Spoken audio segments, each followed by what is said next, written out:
Olá pessoal, tudo bem? Aqui é o professor Bruno Rangel, professor de Geografia, Geopolítica, e hoje eu estou aqui para falar com vocês exatamente sobre esse tema, a geopolítica, né?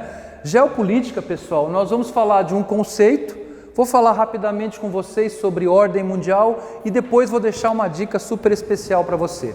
Veja bem, o que é geopolítica, né?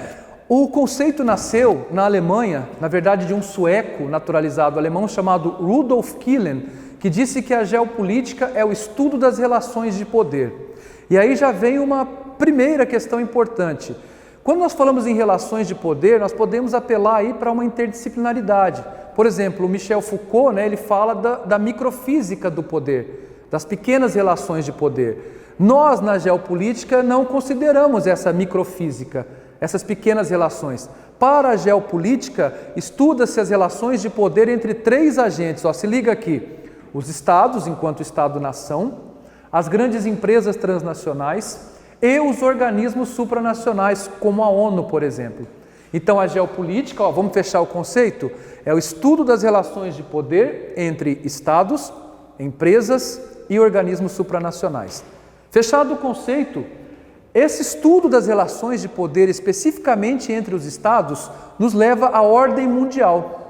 O que é a ordem mundial? É você saber qual país ou quais países estão mandando no mundo num determinado momento. Então, por exemplo, eu posso ter uma ordem unipolar, um país só está comandando o mundo. Uma ordem bipolar, dois países estão disputando o poder mundial, típico da Guerra Fria. Ou uma ordem multipolar, onde 3, 4 países estão disputando o poder mundial. Posso ainda ter uma ordem que nós chamamos de unimultipolar. Ou seja, vários países estão disputando o poder mundial, mas um deles está um pouco mais à frente, com mais influência na ONU, mais militarismo e assim por diante. Então nós chamamos isso de unimultipolar. Então eu tenho 4 tipos de ordem: unipolar, bipolar, multipolar ou unimultipolar. Beleza? Na história da humanidade nós podemos dividir em até 6 ordens. Mas estas 6 ordens nós vamos enquadrar em 3 grandes grupos aqui.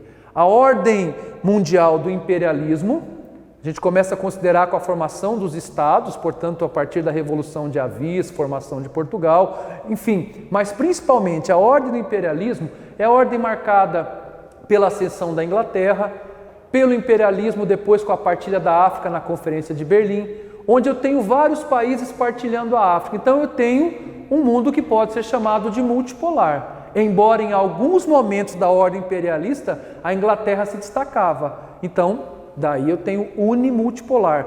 Qual é certo e qual é errado?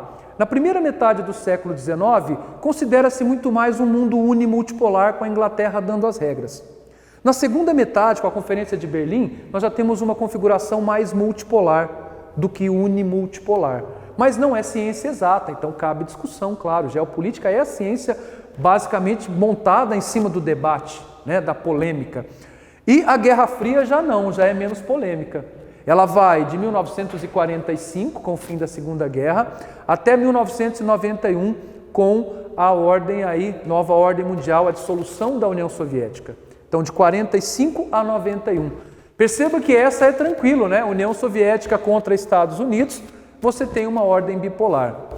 Depois, em 1991, começa o que nós chamamos de nova ordem mundial ou nova ordem internacional. Essa nova ordem internacional, ela tem aí como característica a formação dos blocos econômicos, o crescimento do modelo neoliberal em substituição ao modelo keynesiano. Nós temos a globalização econômica, nós temos uma série de fatores aí que vão configurando o mundo depois de 91. Deixa eu falar uma coisa para vocês. A nova ordem mundial, apesar de não se chamar guerra como essa daqui, ela é muito mais violenta que a Guerra Fria. A Guerra Fria, no seu período de 45 anos de história aí, teve vários confrontos indiretos. Tem a Guerra do Vietnã, tem a Revolução Chinesa ali, momentos muito violentos. Mas se eu pensar em conflitos regionais, na quantidade de conflitos, nos refugiados, na xenofobia, nas migrações forçadas, eu tenho aqui a 91, a Guerra Fria termina, a nova ordem já começa com a Guerra do Golfo. Depois eu passo a ter aí a questão das crises, a Primavera Árabe, a questão da Síria, a questão do Cáucaso, enfim, se eu pensar em quantidade de conflitos, ela é muito violenta. Pelo prazo, quando eu digo mais violenta é quando eu pego a quantidade de conflitos pelo prazo. Tanto que na prova recente aqui, na nossa região aqui, teve uma prova que disse que a nova ordem mundial é mais beligerante. Tá bem? E vou deixar uma dica final para você, ó. Não prometi uma dica aqui, ó. Todos os países que tiveram seu território separado durante a Guerra Fria, o que colocou no seu nome o termo popular ou democrático é o que adotou o socialismo. Então, por exemplo, República Popular Democrática da Coreia, Coreia do Norte. República Popular da China, a China socialista. Então, essa regra, a Alemanha, República Democrática da Alemanha. Então, os países que adotaram o socialismo têm nos seus nomes o termo democrático ou popular. Pegou a dica aí? Bom, então eu quero te convidar, em breve aí, vem para o Nobel, vem estudar com a gente, estamos começando o Extensivo 2021, você é meu convidado, vem aqui fazer parte dessa equipe aqui, vem fazer parte desse time que vai trabalhar pela sua aprovação, vem estudar com a gente, eu te espero aqui, um beijo enorme no seu coração, valeu! A parte do marketing eu tinha que aprender com você, tem que fazer o que agora?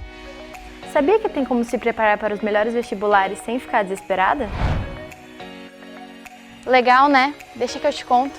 O Extensivo Nobel tá aqui para isso. Comece agora e esteja preparado para todos os vestibulares do Brasil. É 100% online, com aulas ao vivo e uma central de dúvidas 24 horas.